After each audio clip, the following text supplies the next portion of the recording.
ഈ ചാനൽ ചർച്ചയ്ക്കിടെയൊക്കെ നടത്തുന്ന അപകീർത്തി പരാമർശങ്ങൾ ഈ ഒരു കാലത്ത് ഏറെക്കുറെ ചർച്ചയായിട്ടുണ്ടല്ലോ. അതെ, തീർച്ചയായും സമൂഹ മാധ്യമങ്ങളിലൊക്കെ വലിയ വിമർശനത്തിന് അത് ഇടയാക്കുകയും ചെയ്യുന്നുണ്ട്.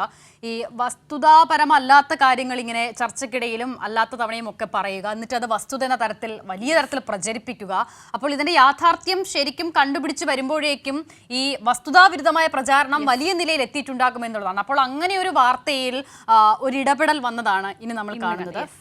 ചാനൽ ചർച്ചയ്ക്കിടെ അപകീർത്തികരമായ പരാമർശം നടത്തിയെന്ന കേസിൽ ചാനൽ അവതാരകൻ ഹാഷ്മി താജ് ഇബ്രാഹിം കോടതിയിൽ ഹാജരായി. ചാനൽ ചർച്ചയിൽ പങ്കെടുത്ത CPIMലെ അഡ്വക്കേറ്റ് KS അരുൺകുമാർ നൽകിയ ക്രിമിനൽ മാനനഷ്ട കേസിലാണ് നടപടി.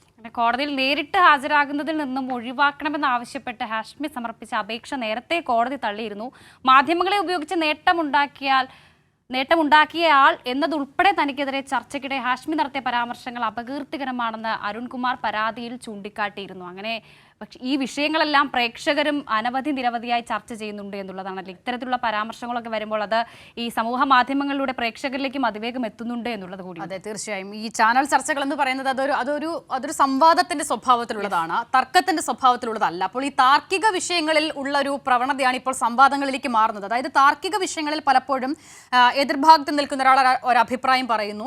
അപ്പോൾ അതിൽ നിന്നും ഏതെങ്കിലും തരത്തിൽ ഗുണകരമാകുന്ന ഒരഭിപ്രായവും സ്വീകരിക്കാനോ അതുമായി ബന്ധപ്പെട്ട് മുന്നോട്ട് പോകാനോ മറുവശത്ത് നിൽക്കുന്ന ആൾ തയ്യാറാകില്ല എന്നത് മാത്രമല്ല, എതിർവശത്ത് നിൽക്കുന്ന ആൾ പറയുന്നതിനെ പൂർണ്ണമായും ഖണ്ഡിക്കുക, അതിനെ ഇല്ലായ്മ ചെയ്യുക, അല്ലെങ്കിൽ ആ നിലയിൽ തോൽപ്പിക്കുക എന്നതാണ് പലപ്പോഴും ഈ തർക്കത്തിൽ ഉണ്ടാകുന്നത്. അത് തന്നെ ഇപ്പോൾ സംവാദങ്ങളിലേക്കും ചർച്ചകളിലേക്കും മാറുന്നു എന്നുള്ളതാണ് ഈ ഒരു വിഷയത്തിൽ എടുത്തു പറയുക കൂടി ചെയ്യും. പക്ഷേ അസിത, അവിടെ ഈ ആശയങ്ങൾ തമ്മിൽ പരസ്പരം കലഹിക്കുന്നുണ്ടെങ്കിലും അസിത ഇപ്പോൾ ചർച്ചയൊക്കെ ചെയ്യുന്ന ആളല്ലേ. അപ്പോൾ ഈ ഇരുചേരിയിലുള്ളവർ തമ്മിൽ പരസ്പരം തർക്കിക്കുമെങ്കിലും അവിടെ ഒരു സൗഹൃദം എപ്പോഴും നിലനിർത്തില്ല. അവിടെ ആശയങ്ങൾ തമ്മിലല്ലേ പരസ്പരം തർക്കിക്കുന്നത്. തീർച്ചയായും അങ്ങനെയാണ്. പക്ഷേ നമ്മളോട് പലപ്പോഴും ആളുകളൊക്കെ ചോദിക്കാറുണ്ട്, ഈ ചർച്ചകളിലൊക്കെ വലിയ തരത്തിൽ തർക്കിച്ച ആളുകൾ പുറത്തേക്ക് ഇറങ്ങി കഴിയുമ്പോൾ അവർ ഇങ്ങനെ ആ ദേഷ്യം അത് തുടരുന്നവരാണോ എന്നുള്ളത്. പലപ്പോഴും അല്ല, അവരൊക്കെ വലിയ നല്ല സൗഹാർദ്ദത്തിൽ തന്നെ ഉള്ളവരാണ്. വർഷ പറഞ്ഞതുപോലെ ആശയങ്ങൾ തമ്മിലുള്ള കലഹമാണ് എല്ലായ്പ്പോഴും ഉണ്ടാകുന്നത്. അത് വ്യക്തിവിരോധത്തിലേക്കോ വ്യക്തിവൈരാഗ്യത്തിലേക്കോ ഒരു സമയത്തും പോകാറില്ല, ഭൂരിഭാഗം സമയങ്ങളിലും പോകാറില്ല എന്നുള്ളത് തന്നെയാണ് അതിലെ കാര്യം.